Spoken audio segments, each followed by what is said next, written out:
and welcome to the GoLIVE Health Foundation Health Equity Webinar Series. Thank you to all of the sponsors of the series. Today's episode is brought to you by our friends at Optum. We would like to remind you that the Q&A feature is available, so feel free to send in your questions for our speakers throughout the discussion. And with that, I will turn it over to our moderator, Bruce Japson.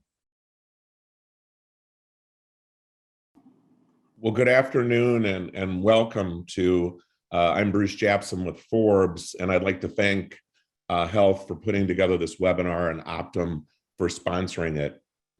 We all know that healthcare providers and payers are working to make sure people get the healthcare that they need in the right place and in the right time and in the right amount. But healthcare hasn't always been equitable in how it can be accessed.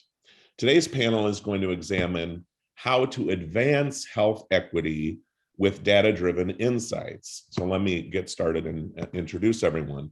We have Amy Bloomquist, who is the Director of Population Health at Blue Cross and Blue Shield of Minnesota.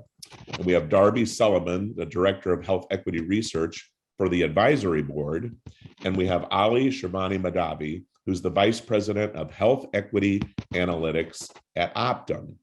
So I'm gonna start with Ali and get our panelists' response to the fact that, why all of a sudden are we hearing so much about health equity? Why is that suddenly now, after all these years, such an important topic and coming to the fore, and why we're discussing it today? Ali, would you take that?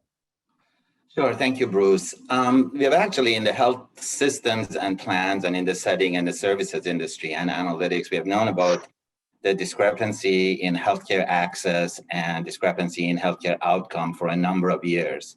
And I think we have always known that different ethnicities and different races have, different kind of outcomes within the healthcare system.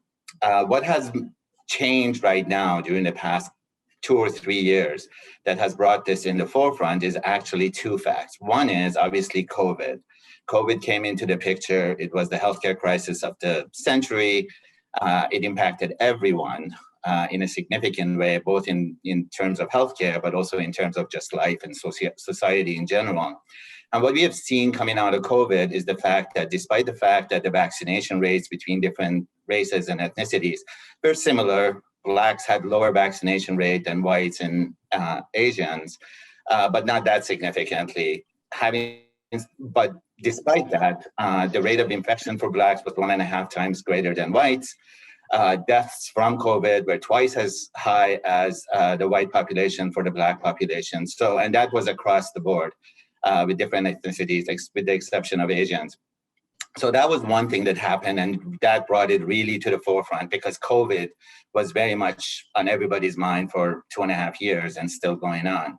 The second piece that really brought it to the forefront was really some of the racial justice movements that have been going on as a result of the George Floyd murder and also everything that came out of that. There was a lot of conscientious effort on the part of health systems and again, society in general to kind of address some of those underlying discrepancies in not only healthcare system, but in general. And I think both of those really allowed and impacted the way we go about it in the health system to address these issues, as well as policymakers, as well as governmental officials.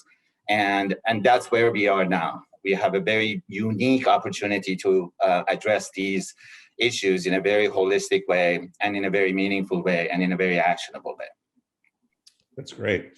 So Darby, do you want to also take that question? We'll have everybody take that question. And also what, as Ali said, what are some of the things that the data showed? Because that's also unique in, hopefully we won't have another pandemic, but unique in this pandemic as opposed to even maybe H1N1 or whatever. Is just that we have such great data here.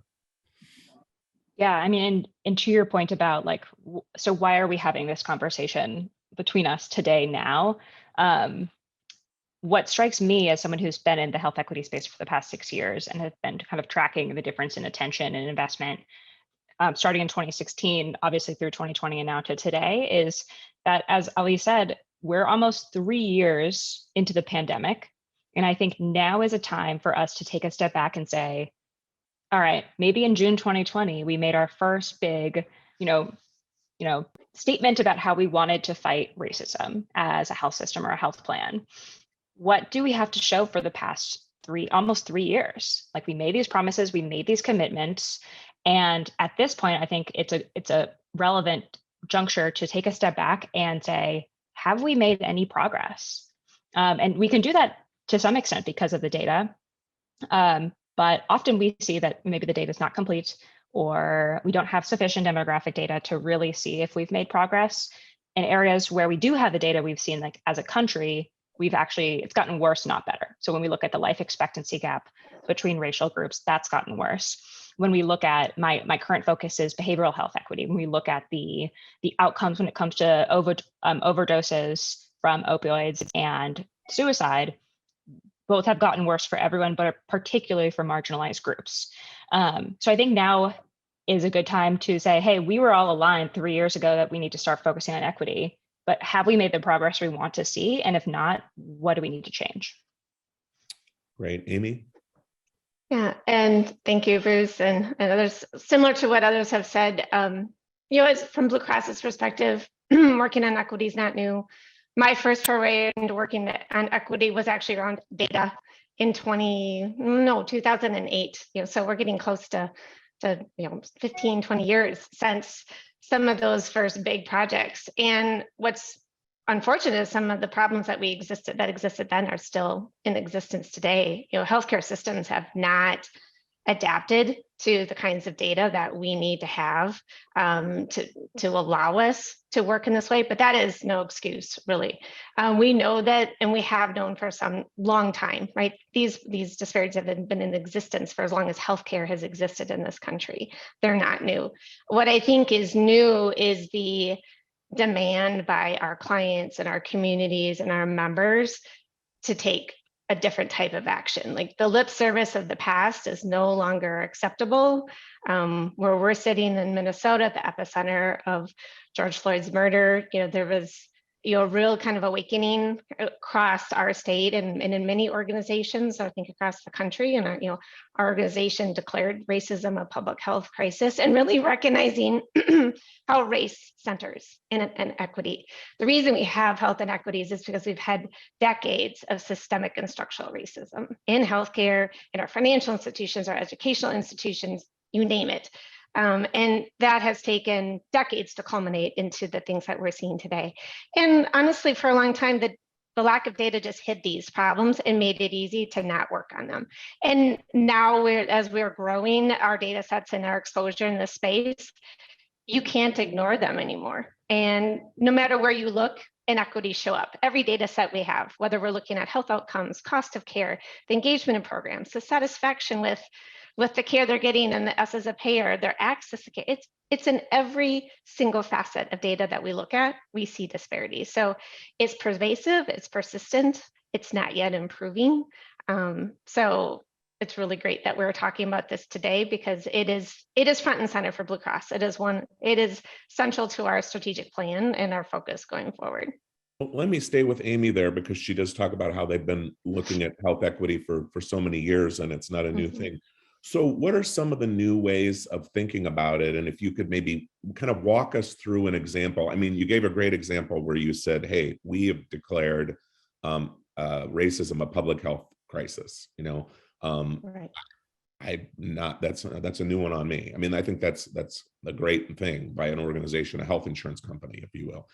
To walk us through maybe an example of some of the new ways you're thinking about it, either with a community partner or whatever. Mm-hmm. Right. We have a big focus on maternal newborn health equity. So in Minnesota, maternal and newborn morbidity, mortality rates far exceed that of white. For our Black and African American populations, our Indigenous populations, we have 14 tribal nations in Minnesota, so we have a large Indigenous population here, our Latino population. And so we have been diving into that.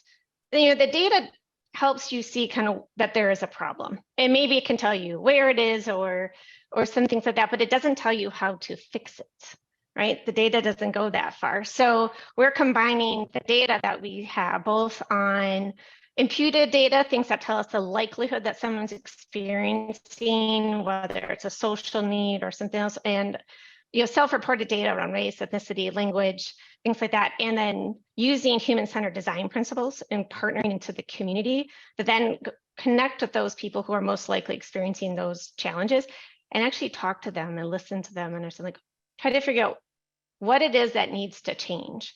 And it's usually not one thing. It's a constellation of things that will need to change in order to take barriers out of the system that have been created all this time. So one example is we have been working really hard in Minnesota around doulas in this space. It's a benefit for our Medicaid members. We're one of 3 states that have a doula benefit. It's fully covered. We have tiny handfuls of birthing people in our Medicaid population taking advantage of that benefit. We can see that in the data, but what we also can see that there's huge disparities in the race and ethnicity of people that are connecting with doulas. So as we sought out to learn both from doulas and from people in the community to understand like what's going on, we found lots of things that we needed to work on. The data told us we didn't have enough doulas that met members based on race, ethnicity, cultural concordance. So we've been working on that, and we've actually been able to flip the ratio of doulas, white to BIPOC doulas, with one of our largest doula providers through scholarships.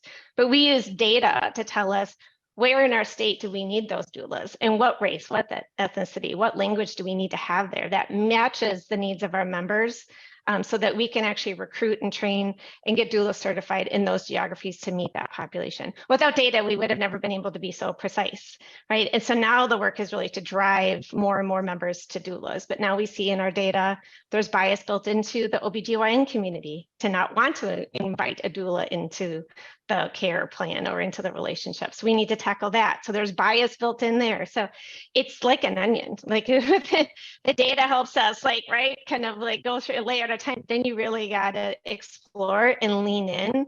And you sometimes hear some really hard things about what we're doing as a system, but you have to be prepared to tackle those and figure out how you start taking those barriers out of the equation. That's a fantastic example. Ali, what about you with Optum? How are you using, thinking about new ways to use the data and so forth? Yeah, so similar to Blue Cross Blue Shield of Minnesota, we have been, again, working in the health equity landscape, both from an analytical perspective, but also care delivery and care management and insurance space for a long time. At the parent company level, United Health Group has initiated significant projects and programs around health equity. Similar to Minnesota, we are tackling discrepancy in maternal care across the country. Similarly, with United Healthcare, also has their own health equity strategies and programs. At Optum here, there are many different kind of programs going on. And one of the areas that we're really focused on, similar to Minnesota, is connecting the data to analytics, to care management, care delivery, community partnerships across the spectrum of the clients that we serve, as well as with the community partners that we have. An example on the analytics side, we have been building these propensity models for a long time.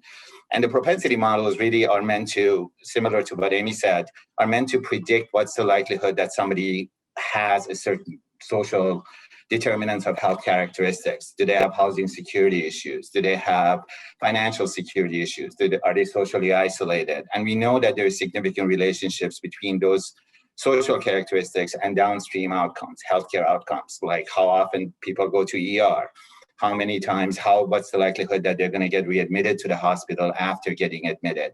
What's the likelihood that their disease progression is worse than somebody else?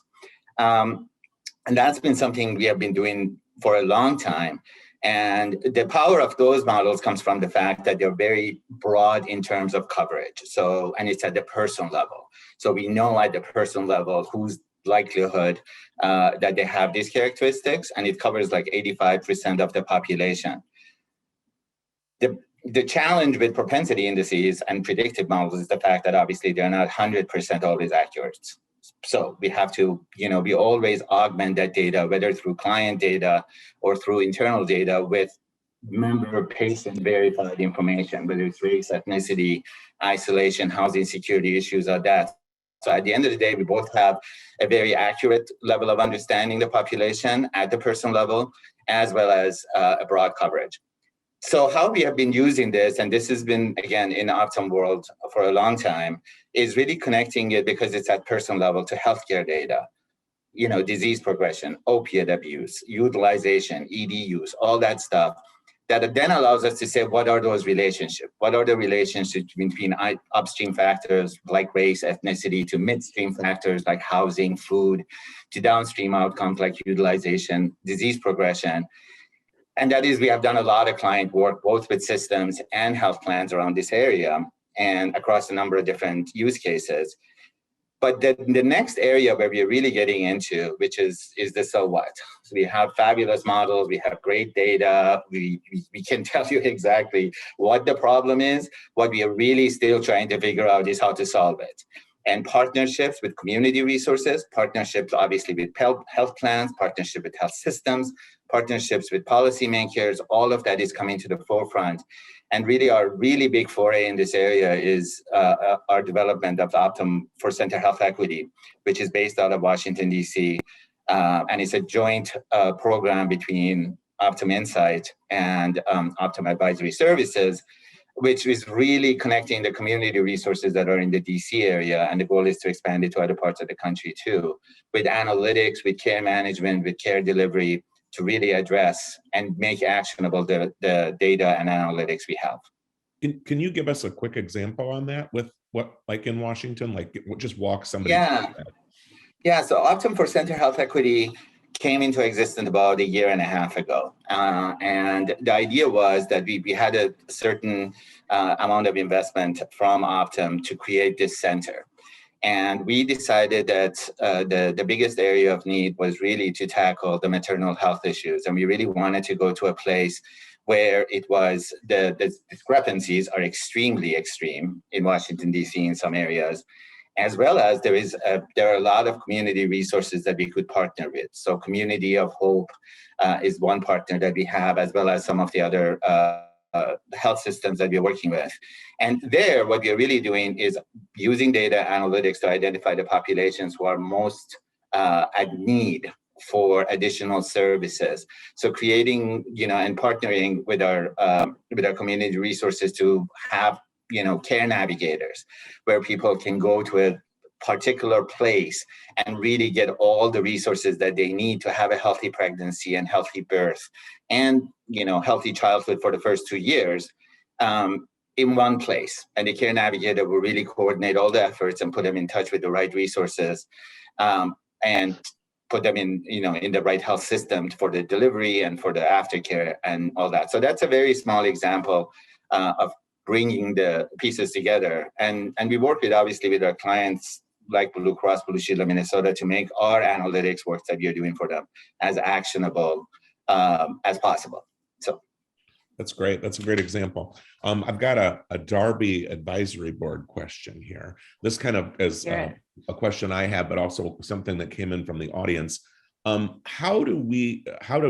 This is the questioner asking, how do health organizations obtain better demographic information to improve the quality of care? And which gets into, what you guys have. I mean, are you, what kind of data sets are you using, or how do you get the good information? Yeah, it's a very, it seems like a simple question, but it's very complex, as anyone who's tried to do this will tell you. So a number of the health systems we work with, if they're kind of at the most basic, the best they have is a non-standardized, for example, if we're taking the example of race data, they'll have the race data for a certain number of their patients, not all, and they don't have a standardized way of actually asking patients for that information and then validating it. Sometimes it's based on the assumption of the clinician or whoever is kind of inputting that data. And sometimes it is accurate, but there's a long process that I think a lot of folks have to go through to kind of quality assure their current data set and to put pieces into place so that they can continue to build it out, which really requires a lot of like change management essentials and partnering with the folks on the ground who are actually like at the front desk. And it's hard to tell a PCP they need to add one more question to their screening when they only have 19 minutes per appointment, for example. So it's a lot of actually working with people on the ground to make sure, how do we fit this into their workflow in a way that it is unobtrusive when they already are being asked for so much. That's a good example, because everybody, when they go to the doctor's office, they get like a screening, and so you can do that there. That's great. Yeah, and I did want to share, because I'm really excited about this, which is one of like what I think is a new and probably the most exciting innovation in the health equity space for a long time related to data, which is only a few health plans are doing this right now, and I'd be curious, Amy, I mean, you don't have to speak to this, but if you all have been thinking about this, but what are the ways in which we're weaving equity metrics into our quality contracts that we have with provider organizations? So BCBS of Massachusetts was, I believe, the first to sort of announce that they were doing this, meaning like starting, I think in 2023, January 1st, you're no longer can say that you have high quality if you have racial disparities within your data. Which kind of sounds obvious, like now that we say it, like, of course, you're not quality provider if you're an inequitable provider, but this is the first time that health plans are starting to say, we're actually going to hold providers accountable for the distribution in outcomes that they are seeing in a way that directly feeds into their bottom line.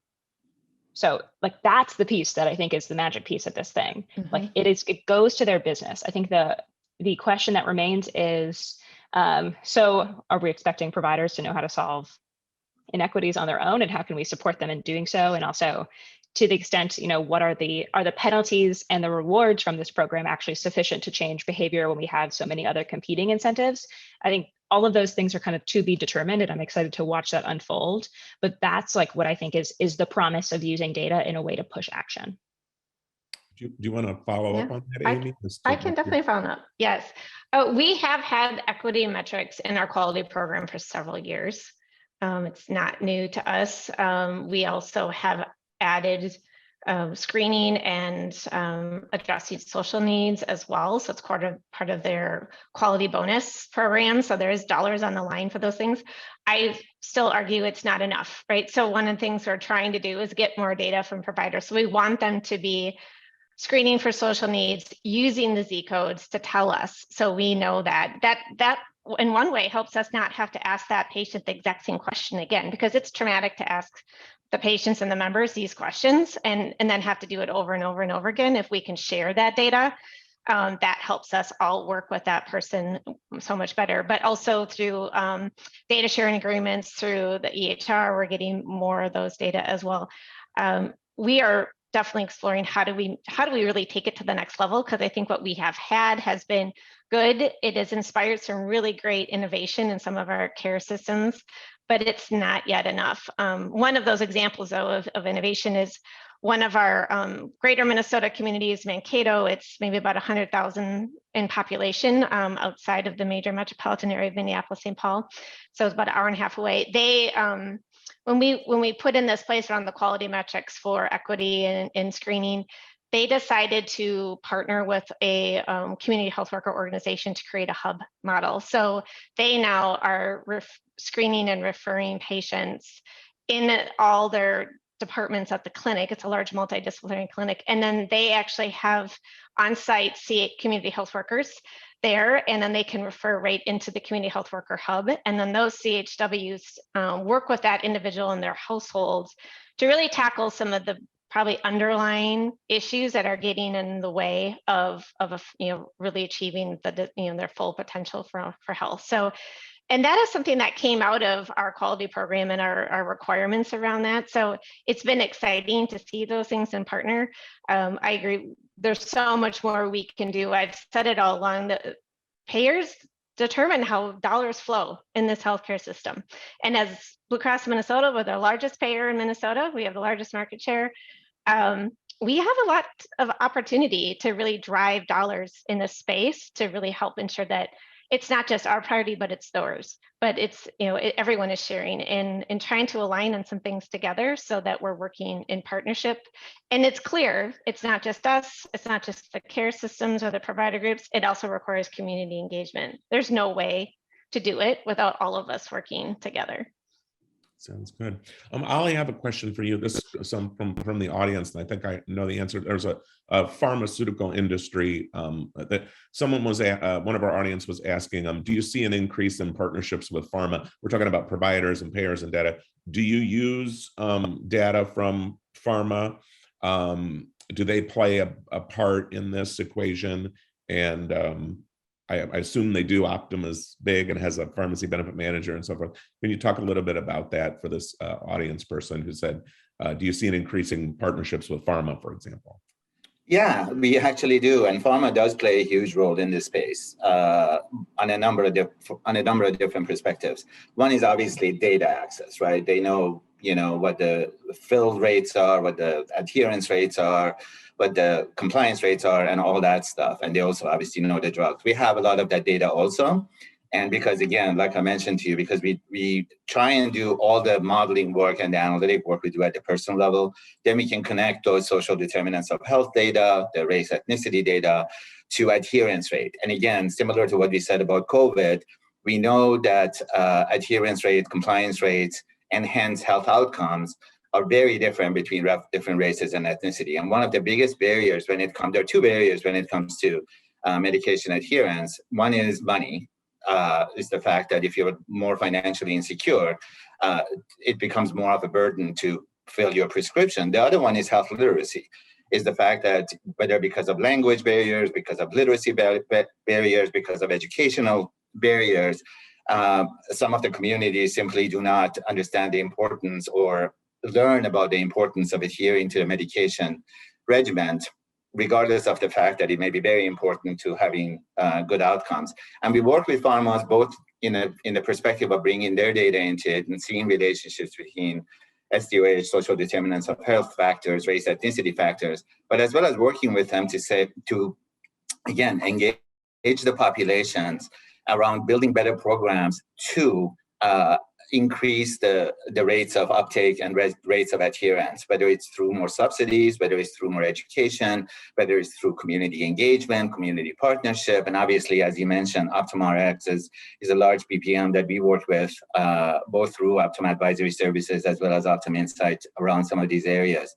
The other thing I would say around medication and quality in general, Darby and Amy, you guys mentioned the fact that this is becoming a big part of how the different parts of the system work together, the payers, the providers.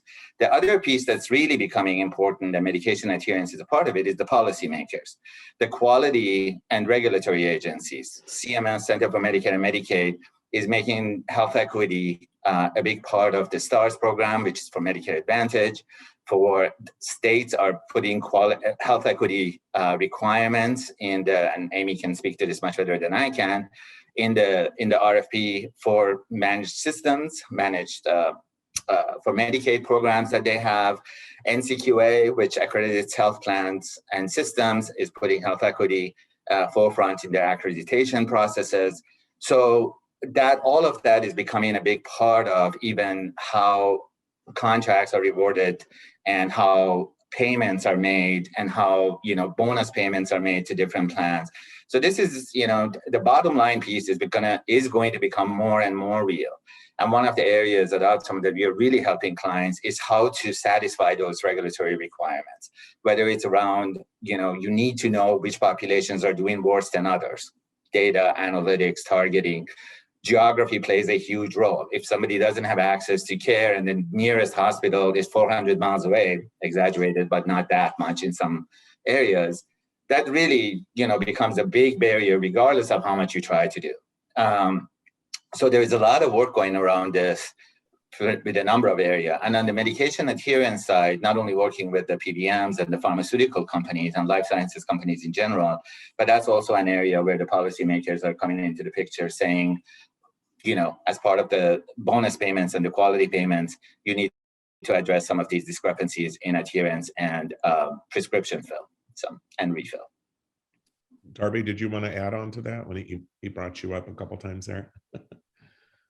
I mean, I don't think I have anything in particular to add. It's I appreciate hearing from your perspective the ways that we're weaving equity into many different policy programs in order to try to build that incentive that goes directly at the business case, which I think is what a lot of folks are trying to achieve with health equity. Is what are the how do we make this as central to our business as for a provider volumes? How can we do that? I think that's an interesting question that we could talk about. Is that even possible? But the more that we can move it closer and closer to the core of how we make money, in my opinion, is what it will take to make a difference. Amy, there's a quick follow-up from the audience question to your doula example. By the way, you guys, your examples you're giving are a hit with the audience. Did you follow the outcomes of those mothers and their children to determine if that action led to better outcomes? Absolutely. So first, look to literature. There's a whole host of literature that supports the benefit of a doula, particularly for BIPOC birthing people. Less intervention during labor and delivery, better pregnancy outcome, whether it's full term, and less maternal complications, better newborn outcomes. All of those things are there and demonstrated in literature. And then we saw it on our own data. So women, birthing people who worked with a doula, even if they only worked with a doula 1 or 2 visits and they really didn't even take advantage of the full benefit, we saw on average $5,000 less in total cost of care for the newborn. And so that was enough in our own data to say we have to drive more here. So we really did see that, and that was informed. And we're continuing to monitor the doula utilization and have a full evaluation plan to continue to monitor all the ways that we think that doulas can help along this continuum. The Blue Cross Association has set a really ambitious goal to reduce maternal health inequities by 50% in 5 years. We feel in Minnesota doulas is a critical tool in that toolbox to do that, because they can bridge the cultural concordance gap. We do not have enough BIPOC OBGYNs and midwives, and we can't produce them fast enough.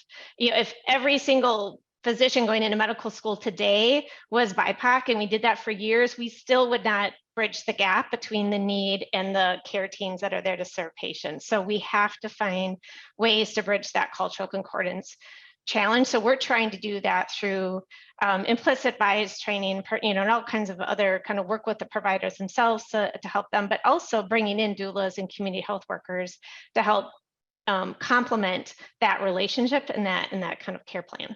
And I'm going to ask it because I know there's somebody out there that doesn't know what a doula is. What does a doula do specifically? And because in different states, they allow for different things. Some states would be like, we're not allowing these professionals, but can you give us a quick example as to what they do? Yeah, so doulas are not like a midwife or trained, so they cannot deliver a baby. They're not doing the prenatal visits. Their primary role is support of that birthing person. So they are there to help that person navigate that journey, understand what's happening to them, understand what they need to do to take the best care of themselves, remove barriers, help them, support them with their care plans, and advocate for what they want as a birthing person, all of those things. So they are really a support person that would complement a midwife or an OBGYN. So they don't replace those things, they complement.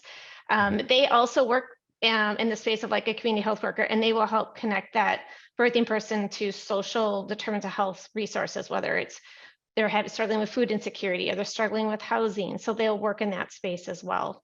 Got it. But you understand what I'm saying? There's regulations. Some states do not allow different. Some states pay for it in Medicaid and some don't. And then in the commercial space, we do have large self-insured employers, some that do cover it for their members as well. But unfortunately, for most people in this country, if you want one, you're going to pay privately out of your own pocket for a doula. Yeah, that's a question too. A lot of folks have had about that. That's great. So how? So you've different. You guys have brought up the whole idea of, asking the providers to do more and so forth. There's a question from the audience about how, and maybe Ali can answer this, how receptive have they been to this effort? I've covered enough American Medical Association meetings over the years where the reception of new things is not always great unless there's a financial incentive to do it. How have they been receptive to some of these things? So I can start answering, but Amy and Darby, please jump in. So again, we play the role of between payers and providers. So we see a lot of interaction between them, and we help facilitate not only in the work we do around health equity, but across the board in Optum, whether it's through payment integrity, whether it's through pre-auth, all sorts of different ways that we kind of play the glue in the middle there. And I think we have brought this up already. There has to be financial incentives, obviously, for providers to undertake this. I think one of the biggest challenges, and this was also brought up, is the workflow. There has to be accommodation in the workflows for actually interacting with the patients in order to gather that information. And it's not just the lip service of, okay, I mean, even if it got to the lip service of asking race, ethnicity, and filling out the zip code, that's a huge path forward, huge step forward, because right now Z codes, and for those who don't know, Z codes is a set of codes in ICD-10, which is essentially everything is captured in an interaction with a patient that addresses specifically these social determinants of health data elements. And it really gets into housing, food, race, ethnicity, all that stuff. But only 10 to 15% of providers actually complete the Z codes. Again, because of these new pushes to get more data that is from the patient themselves, it's becoming more. But also, like Amy said, that if that data is shared actually with plans or with a services company like Optum, then you don't have to go through this whole process of digging it up or asking the member and patient again and creating those new additional barriers for them. So workflow needs to change. Adherence to completing some of these, some of these existing methods of gathering data needs to be enforced better. Incentives need to change. And I think, frankly, and this is, I know Blue Cross Blue Shield of Minnesota is doing a lot of work at this, and we are at Optum on a very large level doing at this, is concordance between the caregiver and the patients they serve. As Amy said, the ratios of doctors and providers of different ethnicities and races to the patients they serve is significantly large. Majority of providers, doctors are white or Asian. And the people they serve are across all races. And if that connection doesn't happen on either side, right, both on the provider side or at the patient side, then you're going to have a harder time making that connection. And I think those are the areas where there needs to be obviously a lot of work done. And I think that's when we'll see some impact at the end of the day. And payers are the financial flow between, all the parties in this thing. But at the end of the day, the interaction between the provider and the patient is probably the most important one, because nobody's in healthcare system to deal with claims. They're in there to get care. And if we fix that relationship, we'll go a long way in kind of addressing some of the things that we are seeing right now. But I would really like to hear what Amy, you and Darby think also. Darby, you want to go ahead? Or Amy, whoever. Go ahead, Darby. Darby, you go. Sorry. I'll go first. But I won't speak for very long because a lot of what you are saying, Ali, resonates. In my current focus area, we're looking at behavioral health and how and I think in the behavioral health space, that is where the disconnect really breaks down between the health plan and the providers, which I think is, it's true, and it has ripple effects across other elements of health inequities, but we really see kind of this finger pointing between both groups where they say, well, you got to pay us more, or we can't see more patients, and the other group saying, well, you got to show us that you got to show us the outcomes and we'll pay you more. And it's kind of the circular conversation that goes around, and this kind of game of chicken, who's going to move first.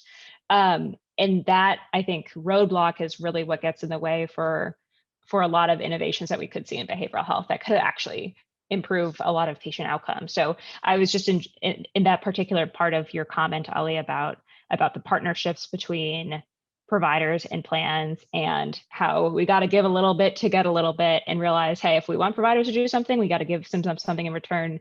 Just better understanding the perspective of either side, I think, is essential for moving forward. Amy, I'd love to hear from you.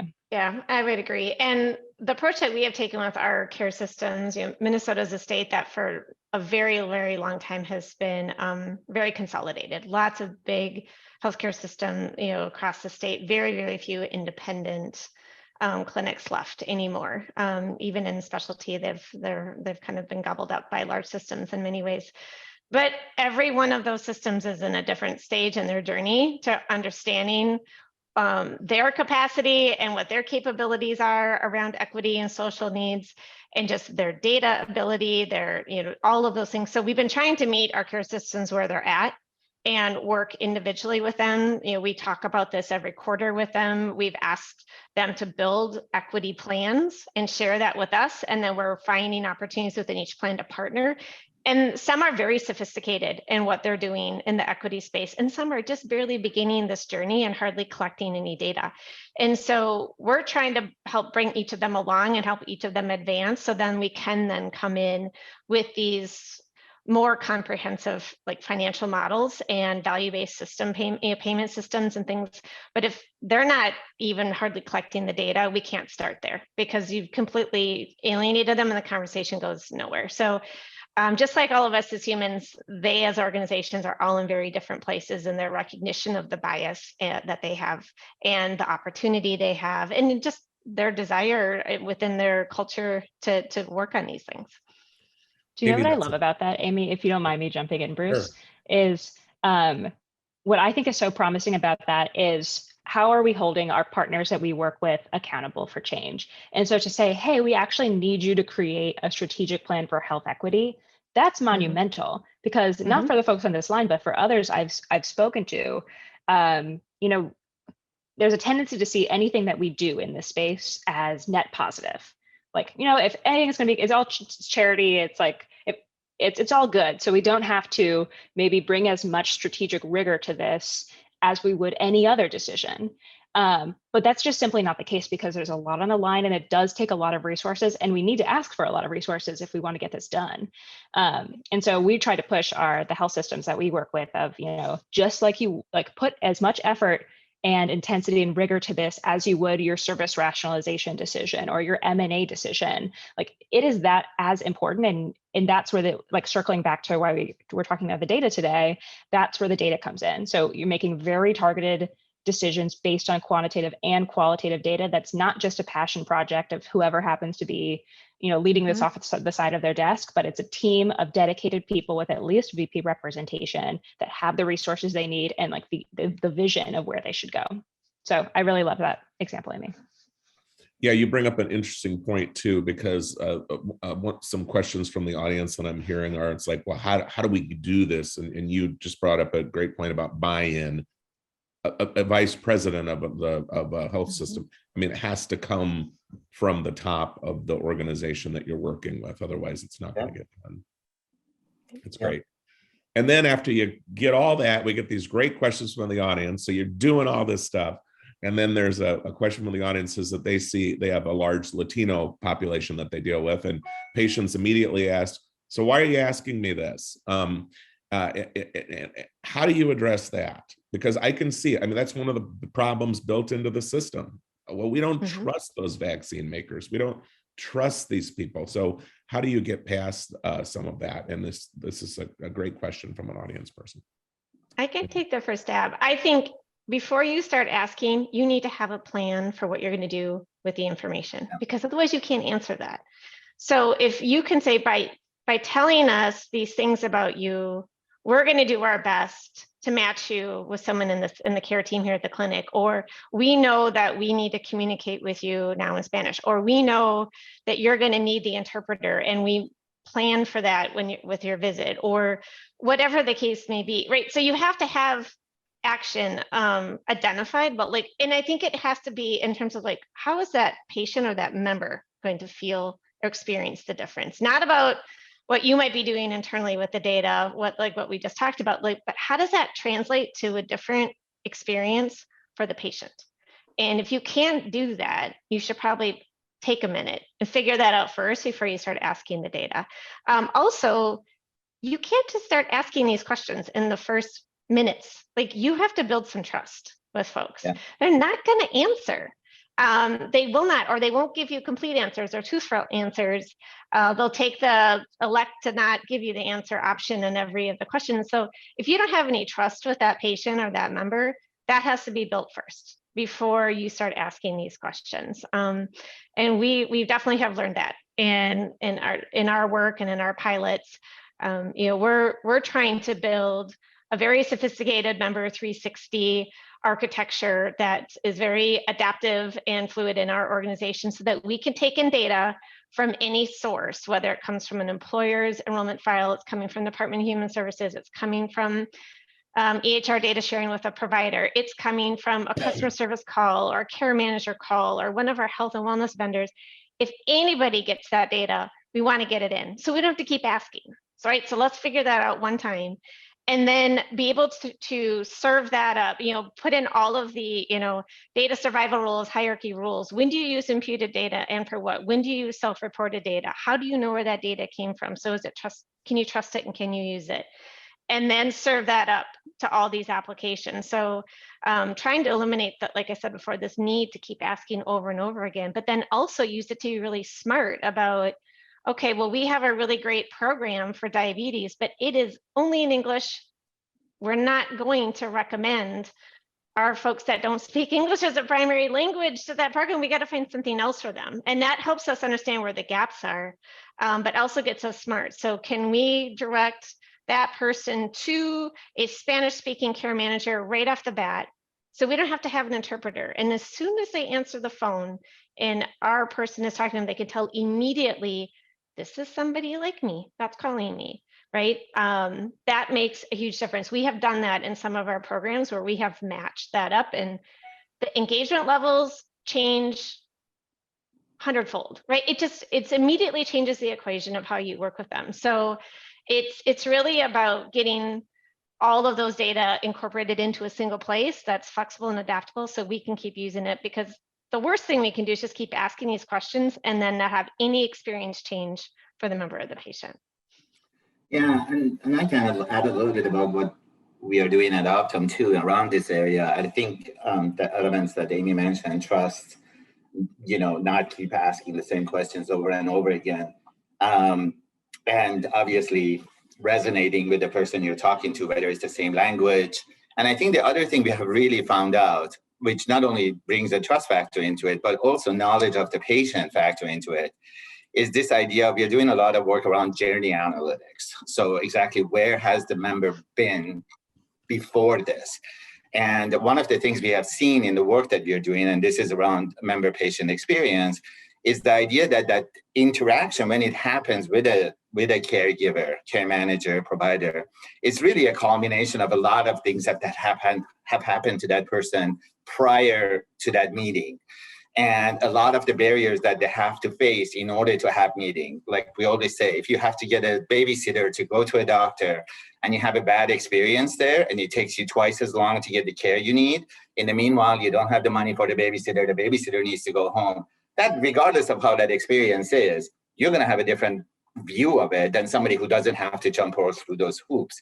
And the other thing we have seen in journey mapping, similar to what Amy was saying around asking the same question and question again, which makes it really confusing, is that the different part of the plan or system come at you with the same information slightly differently. A postcard tells you one thing.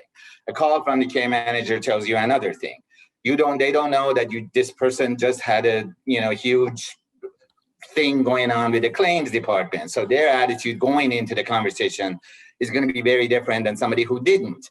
So having that information going into that care interaction is going to allow them to just kind of say, okay, this person needs a little bit of step back and say, here we are, hopefully in their language, hopefully in a caring manner with respect. This comes up all the time. If you treat somebody with respect, they're going to listen to you a lot better than if you're just, talking down to them or assuming that they're not going to do just because of whatever has happened in the past. So all that historical interaction and really getting that information also in front of the care team in addition to all the elements that Amy was talking about, really comes into play too. That's a great answer. There was an earlier question, and we're talking about, you know, the U.S. and your provider. Do you guys have any collaborations outside the U.S.? I mean, do you use data from other places? What could you address that at all? I can start a little bit on that. We currently don't actually have any outside of U.S. clients, but we have looked into, because UHG, the parent company, obviously, and UHC, we have operations in Brazil and a few other countries.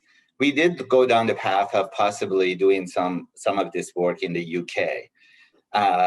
And it immediately becomes a lot more complicated. And the reason is privacy laws and how you use data, where you gather data, to what purpose you're gathering data. And UK, which is, you know, very much more regulated when it comes to privacy issues around data, but it's not nearly as, you know, serious as it is in some of the other countries, proved a significant barrier for us to kind of address and build the models that we are talking, that we are using in the US for even UK. So in our experience, that is going to be a major issue of trying to translate what we are doing in the US to other countries.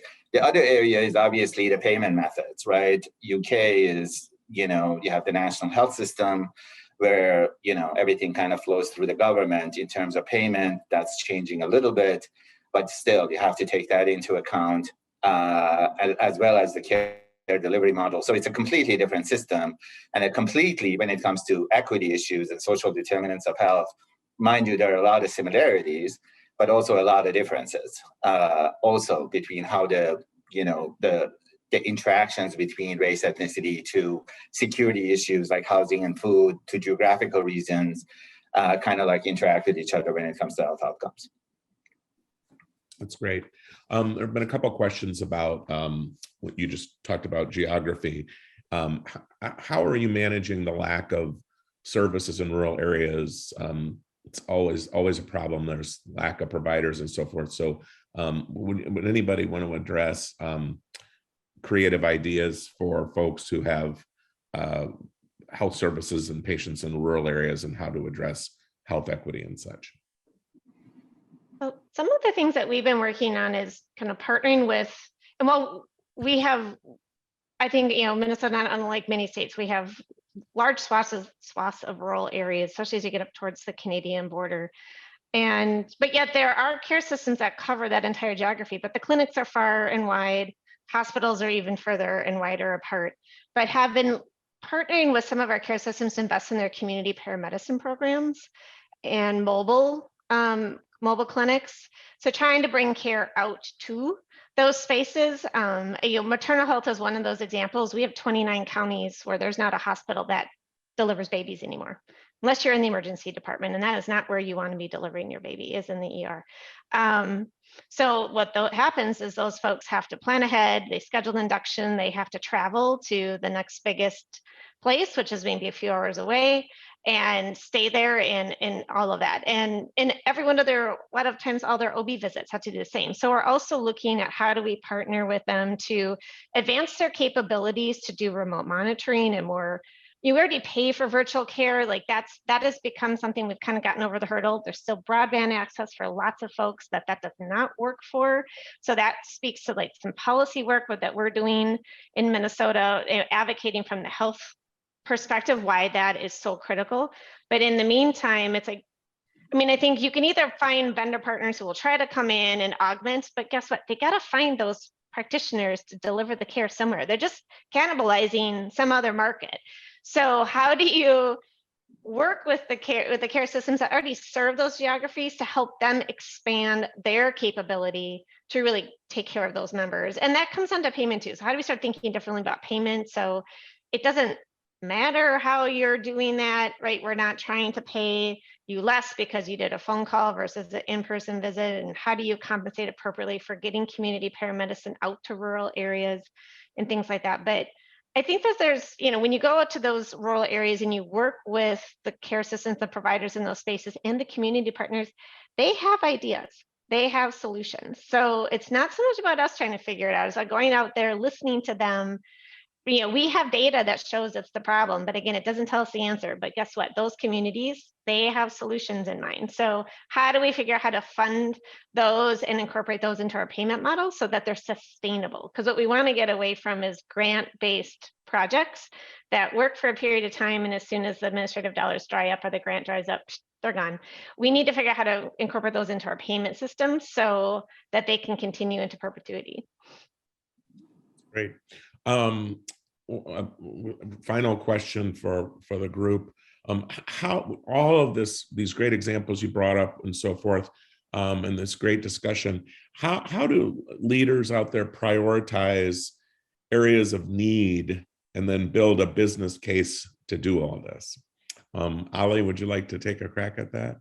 Sure. I mean, this has come up throughout the conversation. One is, you gotta get the money piece right? You gotta,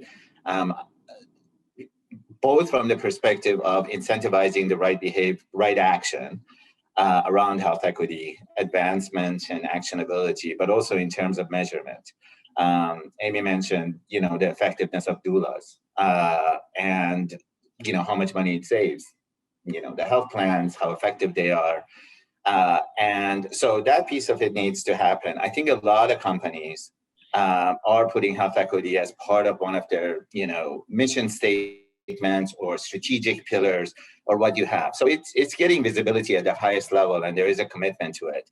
And to Darby's point earlier, hopefully it'll translate into not becoming passion projects for somebody. That is based on data, it's based on facts on the ground, and the way that we can get the most bang for the buck, so to speak. I think the other thing where data and analytics can play a role in all of this is the fact, one of the things we always hear is that we can't afford it, right? There is much more need out there than the services or the programs that we can possibly put there. So because there isn't enough, we're not going to do anything, which is like the wrong answer. And this is where the data and analytics can come in, because you can find out where the need is, where you are going to see the biggest engagement and you're going to have the best outcome, and tackle those, and then measure how well it worked and change and adjust and move forward. But the idea of sitting on your hand because there's too much need to address, A, it can't fly anymore, and B, it can be addressed through data and analytics. Mm-hmm. Well, with that, we have many questions that unfortunately we're not going to get to today. But with that, I would like to thank our panelists. I would like to thank first Health for facilitating this webinar, and Optum for sponsoring it. Joining me today were Amy Bloomquist, who's the Director of Population Health at Blue Cross Blue Shield of Minnesota, Darby Sullivan, Director of Health Equity Research for the Advisory Board, and Ali Sherbani Madavi, Vice President of Health Equity Analytics at Optum. I think everybody's on LinkedIn. I think people can maybe ask questions through there if you guys are open to responding to all these questions. It's just unbelievable the number of questions that came in. Thank you everyone for joining us today on the important topic of health equity and how data can help us improve this situation. Thank you. Yeah, thank you so much. Thank you to Bruce and all of our speakers. Please visit our website at hlth.com to catch up on all Health GoLIVE webinars. And join us in Las Vegas, November 13th through 16th for Health 2022.